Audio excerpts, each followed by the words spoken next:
Hey guys, what's up? In this video, I'll show you how you can add Stripe into your Shopify store. It's a payment method which is quite popular, and in this video, I'll show you how you can easily add it into your store.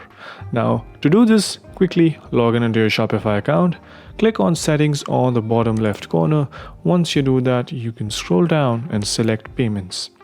And under payments, you can see an option where it says choose a provider. Just click on that, and once you do that, you will get all these options. And as you can see, my country does support Stripe.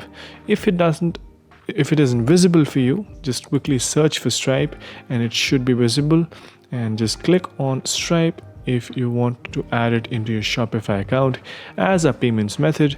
Once you do that, it will ask you to log in or put in your email. Quickly do that. So once you put in your email and password, the registration process of Stripe with Shopify is complete.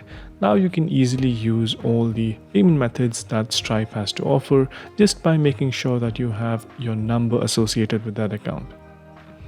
So yeah, that's pretty much it on how you can easily add Stripe into your Shopify account. Hope you guys found this video helpful. If you did, make sure you subscribe to the channel, like the video, and also comment down below on what next videos we should make. So yeah, that's pretty much it for this one. Thank you for watching. Bye-bye.